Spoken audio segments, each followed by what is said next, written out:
만물의 찍기가 내가 너희를 부끄럽게 하려고 이것을 쓰는 것이 아니라 오직 너희를 내 사랑하는 자녀같이 권하려 하는 것이라. 그리스도 안에서 1만 스승이 있으되 아버지는 많지 아니하니 그리스도 예수 안에서 내가 복음으로써 너희를 낳았음이라. 아멘. 네. 예, 오늘은 내가 너희를 낳았음이라라는 세 번째 제목 가지고 함께 말씀을 나누도록 하겠습니다. 시경이라는 제 책에 보면 이런 말씀이 있습니다. 뭐라고 나와 있냐면, 이건 참 읽기도 복잡한데 제가 읽어보면 부해생아 하시고 모해국아 하시니 애에 분모하여 생아 구로 샀다. 욕보 심음인데 호천만극이로다. 이렇게 이제 한문이 나와 있습니다. 이게 시경에 나와 있는 내용인데 이게 뭔가 이렇게 봤더니 이제 시경에 이르기를 아버지 나를 낳으시고 어머니 나를 기르셨으니 애달다 부모님이시여 나를 낳아 기르시느라고 애쓰고 수고하셨도다. 그 깊고 넓은 은혜 갚고자 하나 드넓은 하늘같이 끝이 없도다 하였다. 이렇게 이제 시경에 있는 그 내용입니다. 근데 여기 보면 특이한 사항이 아버지가 나를 어떻게 했다 그랬죠? 아버지가 나를 낳으시고 어머니가 나를 기르셨다고 되어 있어요. 이게 좀 바뀐 것 같지 않습니까? 어머니가 나를 낳고 아버지가 나를 기르신다고 우리들은 알고 있죠. 그죠? 그런데 이제 고대 그 중국에서 있었던 이 시경이라는 것도 그렇고 이스라엘에 있는 기본적인 그 아버지와 어머니를 바라보는 것도 이 시경과 같은 시각을 가지고 있습니다. 요거를 조금 좀 편하게 이제 여설을 하면 자신을 낳아 길러주신 부모님의 은혜보다 크고 넓은 것은 이 세상 어디에도 없다. 그러므로 자식이 부모님의 은혜에 보답하고자 해도 그 은덕이 하늘처럼 끝없이 높고 넓어서 아무리 갚아도 갚을 수 없는 것이다. 이게 이제 그 시경을 조금 더 편하게 풀이를 해서 나온 이제 내용입니다. 그런데 중요한 것은 바로 이 시경에서 말하는 내용이 아버지가 나를 낳으셨고 어머니는 나를 기르셨다 이렇게 돼 있어요. 그러니까 우리는 반대로 알고 있다고 제가 조금 전에 말씀을 드린 거죠. 왜 이거를 생물학적으로 이야기할 수는 없습니다. 그런데 고대 사람들이 갖고 있고 이스라엘 사람들, 그러니까 아마 거의 그 고대 중국과 이스라엘이라고 하면 거의 대부분의 학문이 발달했었던 고대의 많은 사람들의 생각은 아버지가 자녀를 낳고 어머니가 자녀를 길렀다는 것에 거의 동의를 하는 것을 볼 수가 있는 것이죠. 그죠? 중국과 이스라엘이 엄청나게 떨어져 있음에도 불구하고 마찬가지예요. 우리가 읽은 본문 말씀도 바로 뭐라고 되어 있냐면 바울이 내가 오늘날 너희를 낳았다 이렇게 되어 있습니다. 이게 바로 무슨 의미냐면 아버지가 자녀를 낳았다고 하는 것에 이 초점이 우리가 맞춰져 있는 건데, 그건 왜 그러냐면 이 자녀가 자라날 때 아버지가 자기의 모습을 보는 거예요. 그러니까 아버지의 생각과 아버지의 성격, 아버지의 마음을 자녀들이 똑같이 닮아가는 겁니다. 그래서 자녀를 바라보면서 이제 어찌 보면 그 씨라고 얘기를 하죠. 그 씨에 의하여 자녀를 바라봄으로 말미암아 부모가 겸손해질 수밖에 없는 것은 내가 나를 잘 몰라요. 원래 자기 자신을 알 수 있는 사람 별로 없습니다. 그러니까 나는 다 똑똑하고 괜찮고 훌륭한 사람이라고 스스로 여길 때가 참 많아요. 저도 그런 오해를 할 때가 많은데, 오해라는 걸 어디서 알기 시작하냐면 내가 자식을 보면 내가 잘못 생각하고 있구나 이걸 알아요. 그러니까 자녀가 무언가 잘못됐거나 잘 안 되고 있는 모습, 참 내가 난 자식이지만 참 저걸 어떻게 해야 되나 이런 생각이 들 때는 사실은 그 자식을 욕하는 게 아니라 내가 잘못되어 있는 것이, 내가 잘못되어 있다는 것을 깨달아 알아요. 그래서 고대로부터 많은 사람들은 그 아버지가 자식을 낳았다고 해서 그 아버지가 자식의 모형일 뿐만 아니라 또 이 자식은 아버지의 모형이라고 볼 수 있습니다. 그럼 엄마는 도대체 어떤 분이시냐? 엄마는 나를 기르셨대. 그러니까 작은 아버지가 엄마의 뱃속에서부터 시작해서 엄마의 뱃속에서 이게 자라나는 거예요. 그러면 이 자식을 낳았을 때 보면, 자, 이건 엄마의 이제 이야기죠. 어머니. 그러면 어머니가 어떻게 보통 알고 있냐면 뱃속에 이 자식이 있을 때 어머니가 이 뱃속에 있는 자식은 내 몸이나 이 자식이나 똑같죠. 내 살이고 내 피고 내 몸 안에 붙어 있어요. 그렇기 때문에 내가 자식을 낳았을 때는 어머니가 그 자녀를 바라보는 눈은 아버지라고 조금 달라요. 어머니는 내 살덩어리가 여기 있는 거예요, 지금. 그러니까 내 몸의 한 덩어리가 내 안에 있었다가 앞에 나와 있어요. 그러니까 이 자식은 나랑 분리가 될 수가 있어요, 없어요? 없어요. 엄마는요, 절대 그게 안 돼요. 근데 죄송하지만 저도 남자지만 아빠는 그게 좀 돼요. 아빠는 그런 걸 잘 모르는데 엄마는 내 몸 안에 있었던 내 몸의 살과 같고 내 몸의 뼈와 같았던 이 자식이 나왔다 그래서 이게 나랑 다른 게 아니라 내 몸의 한 부분이에요. 그러니까 엄마의 사랑과 아빠의 사랑이 달라요. 아버지의 사랑은 바로 뭐냐면은 저게 보니까 자라나 보니 나를 닮아가고 있다는 걸 보고 그 자식을 통해서 나를 알기 시작하고, 엄마는 내 몸에서 나왔다는 걸 보고 이 고통을 가지고 태어났는데 이 자식이 내 몸뚱아리 같았는데 어느 날 보니까 시간이 지나면서 나랑 분리가 된다는 걸 느끼기 시작할 때 엄마가 느낄 수 있는 그 가난함과 그저 마음의 가난함과 이 고통은 또 말로 할 수 없는 고통이 있게 되는 거죠. 그래서 엄마의 사랑과 아빠의 사랑은 분명히 성격이 다른 것을 볼 수 있습니다. 그런 걸 볼 때 실제로는 아버지가 날 낳고 어머니가 날 기른다는 말이 현대사회에서 우리가 잘 이해가 안 되지만 고대 사람들의 어떤 그 아름다운 시적 그 표현에 의한 이 시를 우리가 보면 오히려 더 지금보다 더 정확하게 표현하고 있지 않나 하는 생각이 드는 거죠.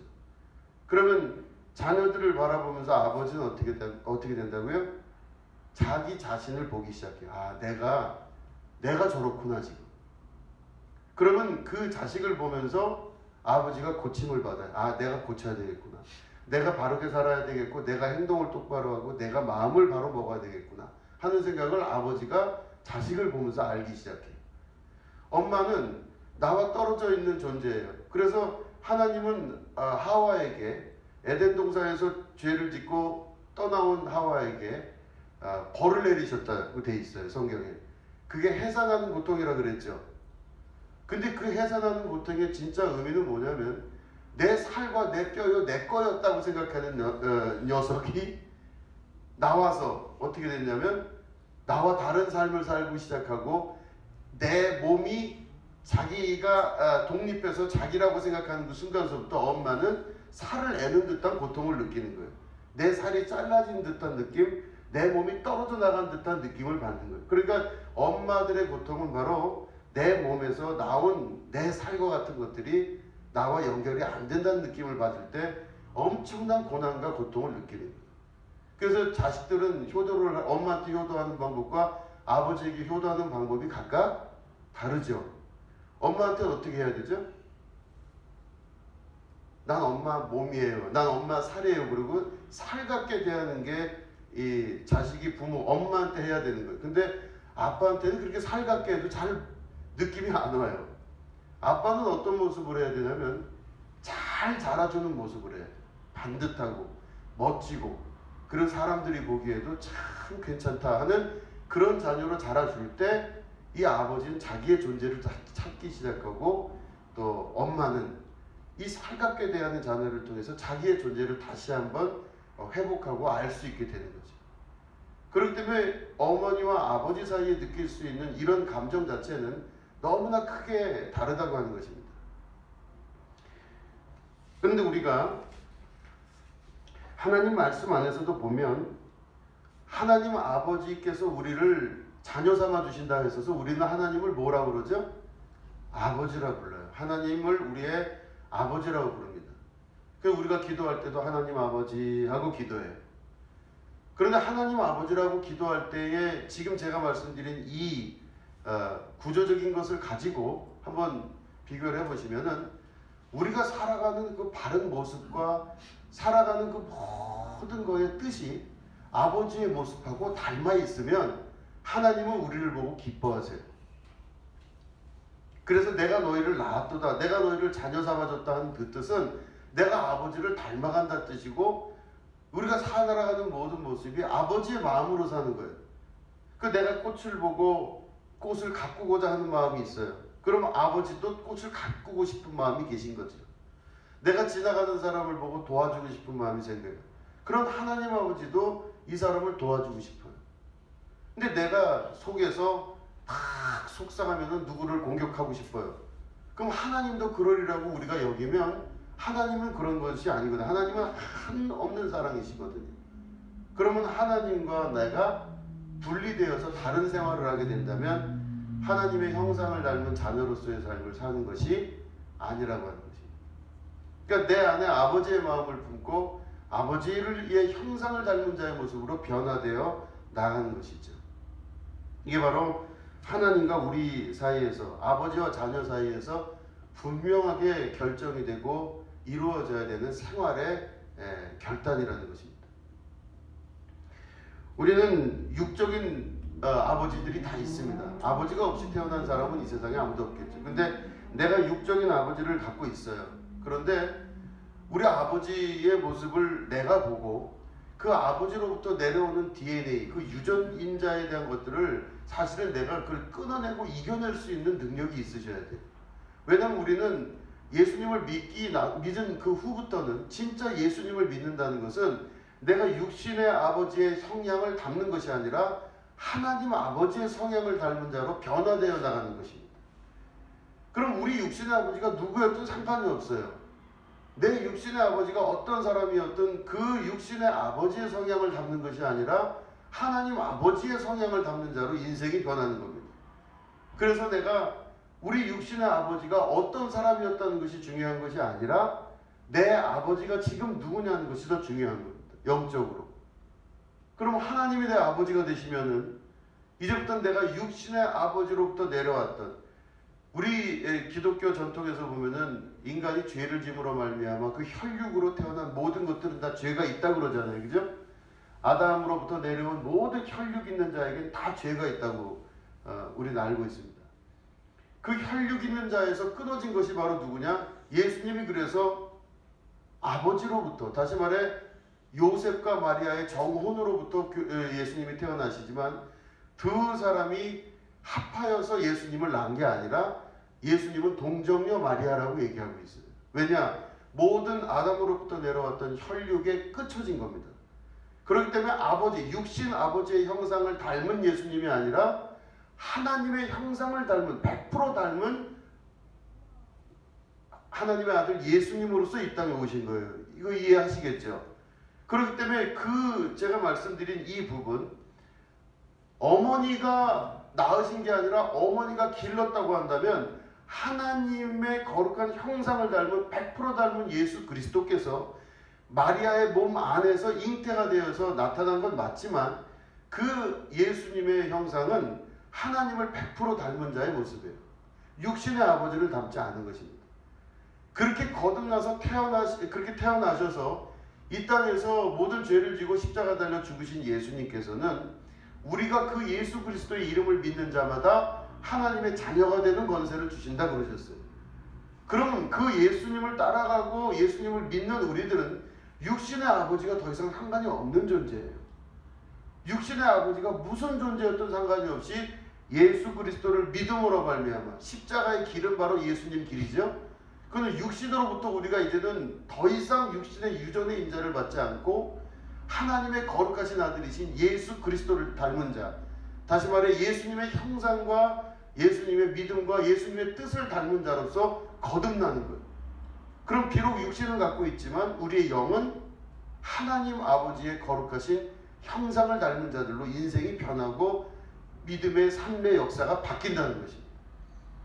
그렇기 때문에 바울은 끊임없이 바울 서신에서 이야기하기를 나는 더 이상 육의 사람이 아니고 영의 사람이라고 얘기를 해요. 그죠? 나는 육신으로부터 났으나 영으로 거듭났다고 이야기합니다. 그렇기 때문에 육신으로부터 내려오는 모든 것들을 이겨낼 수 있는 힘은 바로 성령께서 그 사람을 도우셔서 하나님의 자녀로서의 삶으로 거듭나게 하고 새로 태어난 자처럼 살 수 있도록 인생을 만들어 주신다는 것이죠.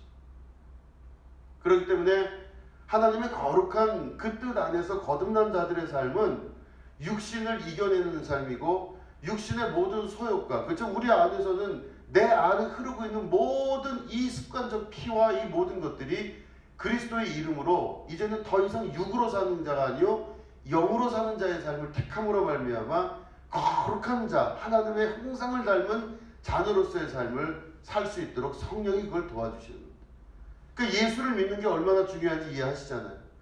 예수를 믿으면은 그 어떤 것 안에서도 그 환경을 이겨낼 수 있는 힘을 주십니다.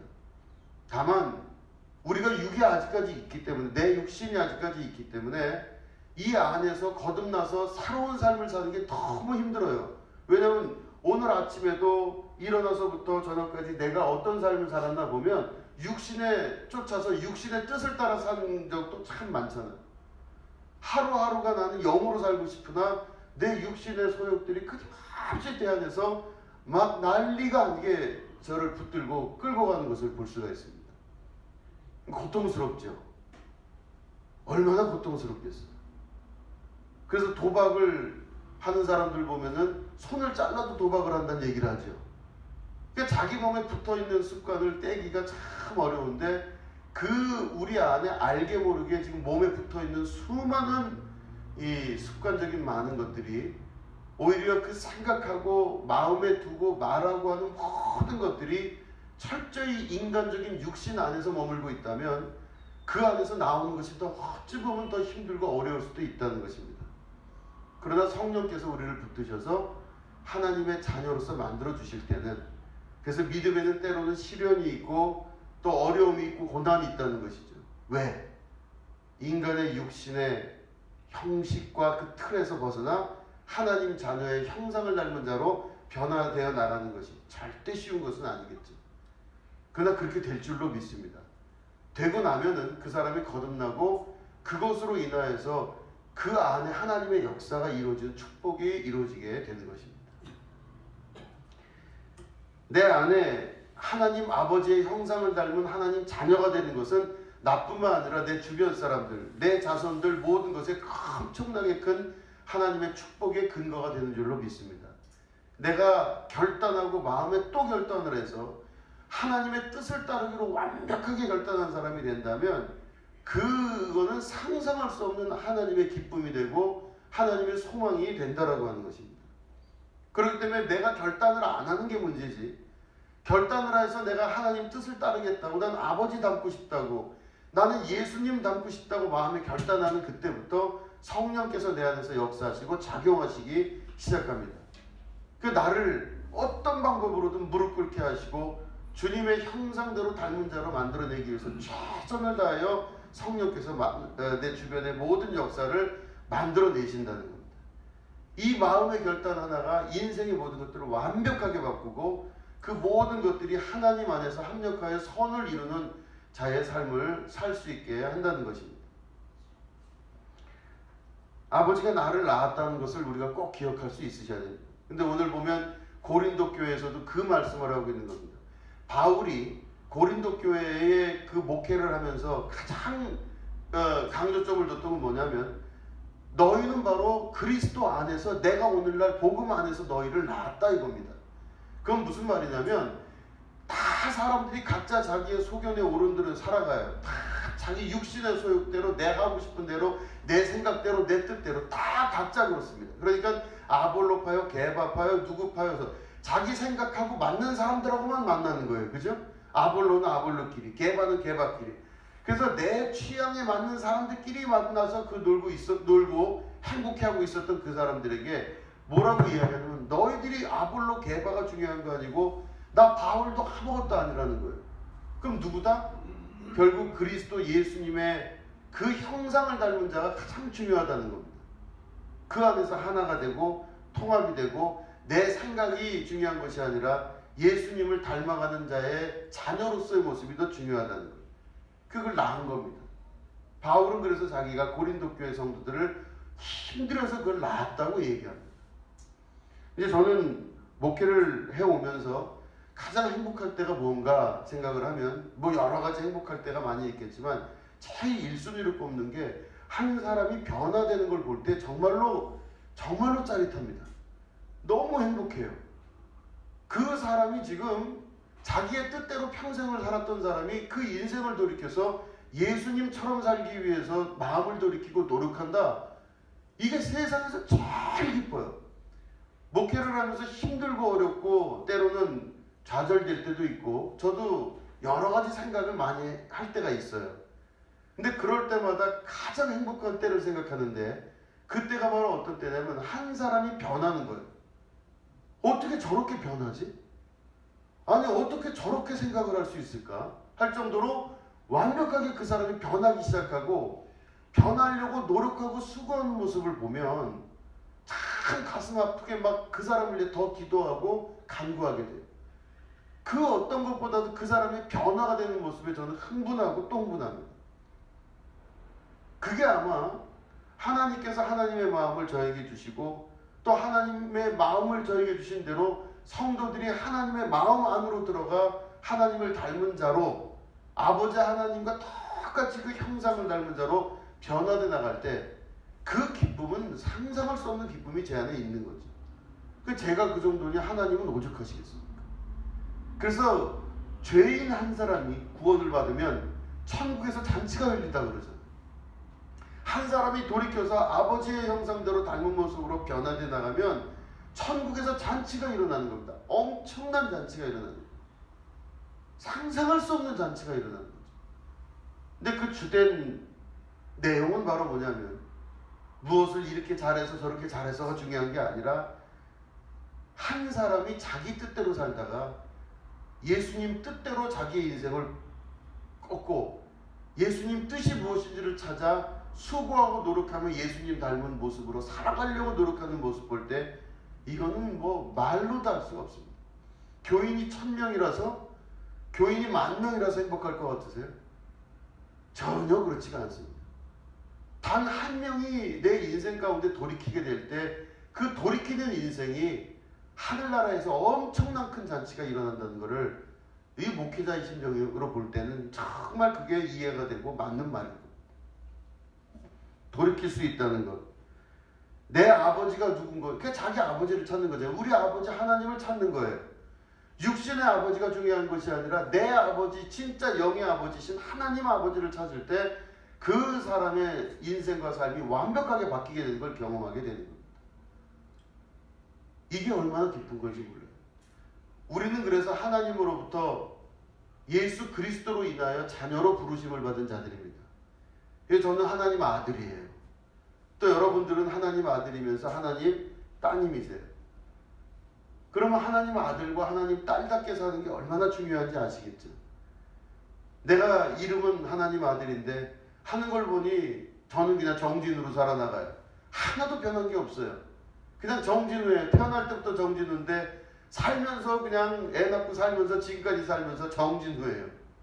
한 번도 하나님 닮아본 적이 없어요. 그럼 그 신앙생활이 제가 무슨 소용이 있겠어요? 목사면 또 무슨 소용이 있겠습니까? 하나님 나라에서 제가 계속 목회할 것 같으세요, 여러분? 하나님 나라에서는 목회가 필요 없죠. 저는 하나님 아들이에요. 아들로서 살아가는 것이 하나님 나라입니다. 근데 어딜 봐도 나 닮은데 하나도 없다 그러시면 얼마나 가슴 아플까요? 마음에 각오하고 결단을 하고 내가 이 신앙생활에 주님을 닮은 자의 삶으로 살겠습니다. 살려고 노력을 해보겠습니다. 최소한 내가 방향을 바꿔볼 수 있도록 최선을 다하겠습니다. 이렇게 하신다면 성령이 도와주시는 은혜가 반드시 있게 됩니다. 얼마나 기쁜지 몰라요. 그 보시면 예수님께서도 요한복음 8장에 보면 이제 이 말씀 안에서 보면 아버지와 자녀에 관한 관계를 분명하게 얘기하는 것을 볼 수가 있습니다. 이거 보시면 이건 우리 한번 교독을 하겠습니다. 좀 길지만 교독을 하겠습니다. 나도 너희가 아브라함의 자손인 줄 아노라. 그러나 내 말이 너희 안에 있을 곳이 없으므로 나를 죽이려 하는도다.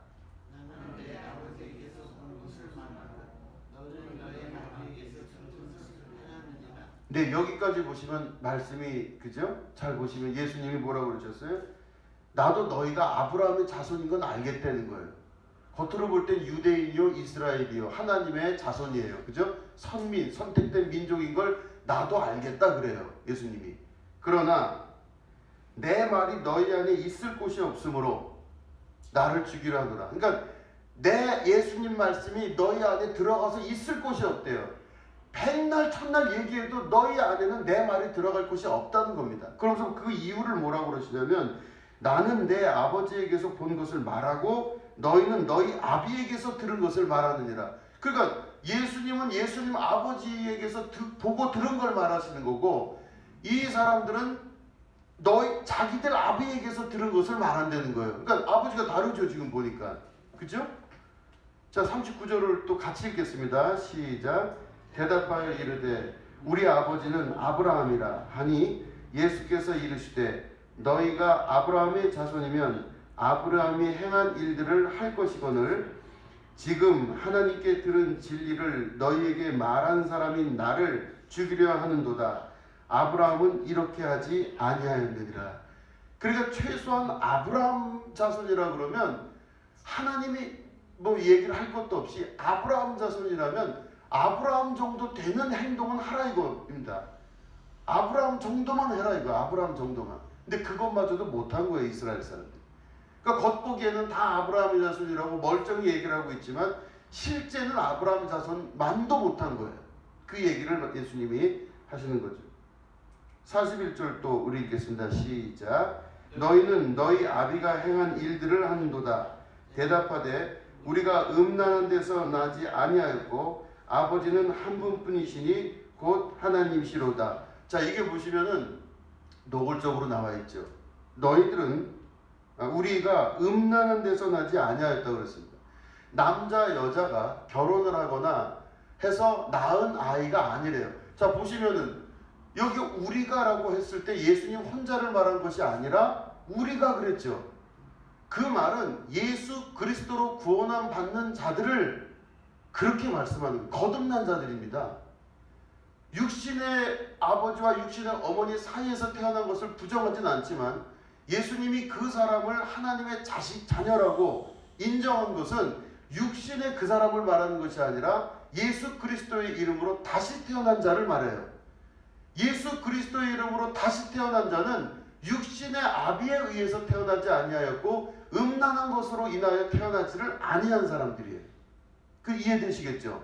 그러니까 거듭난 자의 삶은 음란한 데서 나지 아니하며 예수 그리스도와 함께 거듭난 새로 태어난 자들을 말하는 것입니다. 42절 같이 읽겠습니다. 시작. 예수께서 이르시되 하나님이 너희 아버지였으면 너희가 나를 사역하라 하였으리니 이는 내가 하나님께로부터 나와서 왔음이라. 나는 스스로 온 것이 아니요 아버지께서 나를 보낸 것이라. 어찌하여 내 말을 깨닫지 못하느냐. 이는 내 말을 들을 줄 알지 못함이로다. 여기서 보시면은 예수께서 이르시되 하나님이 너희 아버지였으면 너희가 나를 사랑하였으리니 이는 내가 하나님께로부터 나와서 왔음이라. 나는 스스로 온 것이 아니요 아버지께서 나를 보내신 것이니라. 그러니까 다시 말해 예수님께서 이 땅에 오셔서 여기 있는 사람들이 하나님의 구원받은 자녀라는 것을 어떻게 예수님이 아셨냐면 예수님의 말씀을 받아들이고 예수님의 말씀에 마음 한구석에라도 들어갈 수 있고, 그죠? 예수님을 사랑하는 자들이라면 100% 하나님의 자녀들이에요.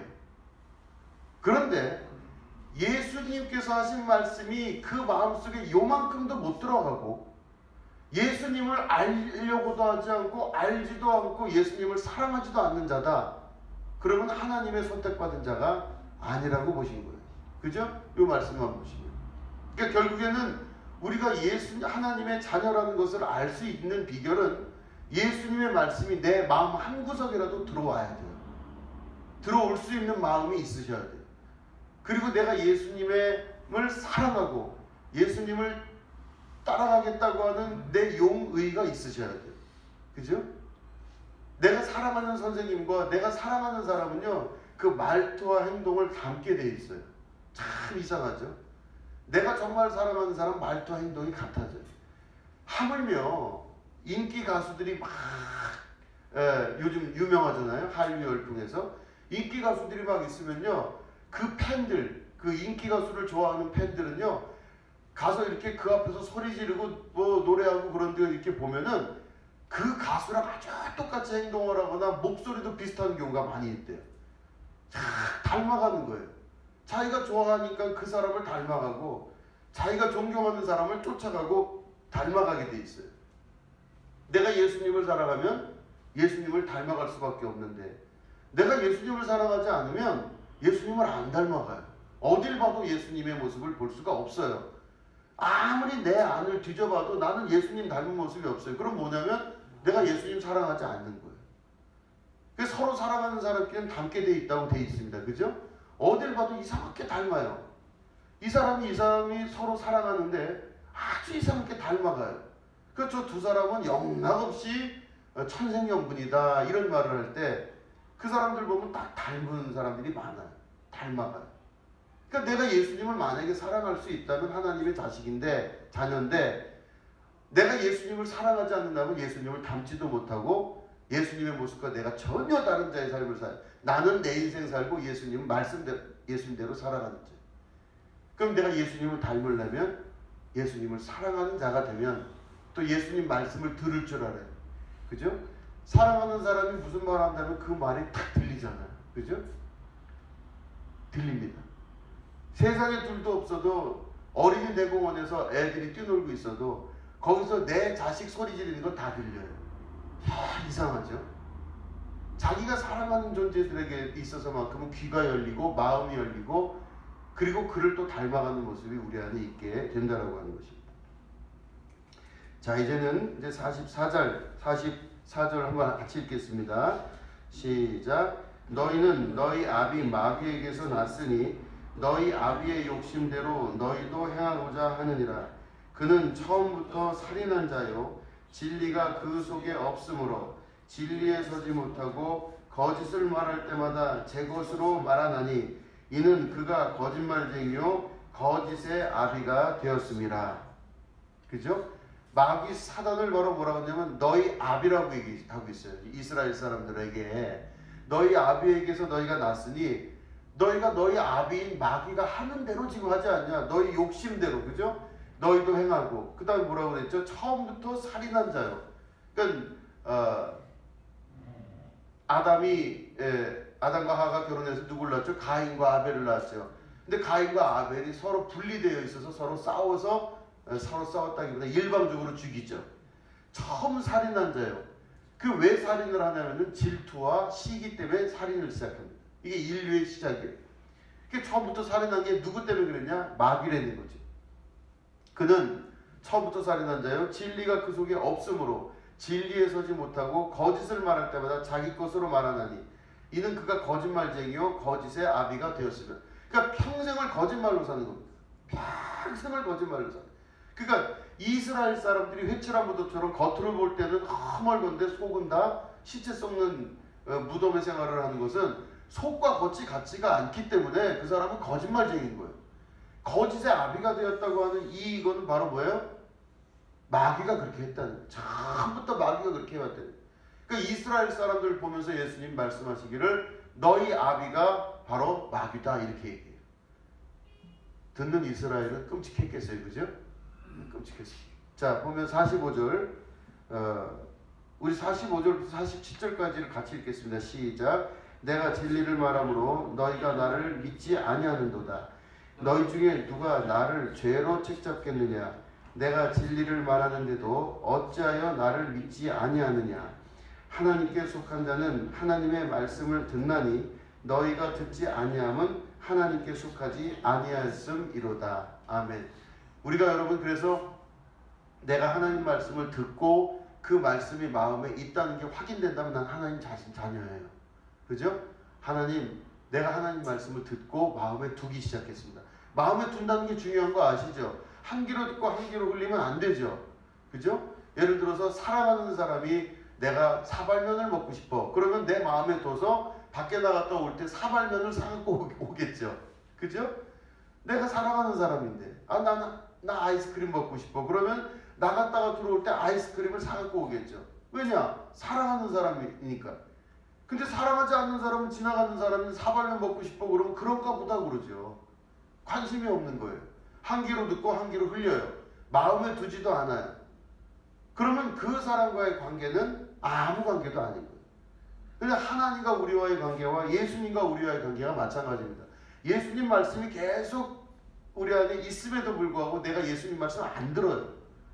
그럼 예수님 말씀 한 귀로 듣고 한 귀로 흘려버려요. 별로 의미가 없어요. 예수님 말씀이. 그러면 결국엔 이 말씀이 이루게 되는 거죠. 하나님께 속한 자는 하나님의 말씀을 듣나니 너희가 듣지 아니함은 하나님께 속하지 아니하였습니다. 그러니까 내가 이 땅을 살면서 지금 구원을 받았냐 안 받았냐를 어떻게 확인할 수 있느냐. 뭐 여러 가지 성경 안에는 그 구원의 방법, 확인 방법이 있지만 내가 지금 말씀을 듣고 있느냐 안 듣고 있느냐, 그리고 말씀을 지금 내 마음에 두고 있느냐 안 두고 있느냐가 구원받은 자의 삶을 지금 살고 있느냐 아니냐도 분명히 들어가 있다는 것이죠. 그죠? 그러니까 예수님 말씀을 정말 마음에 두실 수 있으셔야 돼요. 내 마음에 두고 예수님, 내가 이제는 예수님 닮은 그 삶을 살고 싶으니 저를 도와주십시오. 인간적으로 사는 건 이제는 너무 싫습니다. 예수님 닮은 자가 되게 하여 주시옵소서. 이렇게 기도하신다면 그리스도의 영이신 성령께서 반드시 도와주십니다. 무엇을 구하든지 그대로 시행하리라 하시는 예수님이 오늘도 우리 가운데 역사하셔서 이루어 주실 줄로 믿습니다. 그렇게 해서 하나님의 자녀가 되는 더욱더 큰 축복의 자리에 여러분들이 들어가시게 되기를 주님의 이름으로 축원드립니다. 네, 기도하겠습니다. 하나님 아버지, 우리가 하나님의 자녀가 되게 하여 주시옵소서. 하나님의 형상을 닮은 자로 더욱더 변화되게 하시고 육신의 사람이 아니라 영의 사람으로 거듭날 수 있도록 도와주시옵소서. 이제는 우리가 육신대로 살지 아니하고 영의 이끌림대로 살 수 있도록 도와주셔서 예수님 말씀 마음에 두고 하나님의 형상을 담고 아버지라 부를 줄 아는 축복의 자녀가 될 수 있도록 하나님 역사하여 주시옵소서. 감사드리며 예수님의 이름으로 기도드립니다. 아멘.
아까 제가 전화 걸어서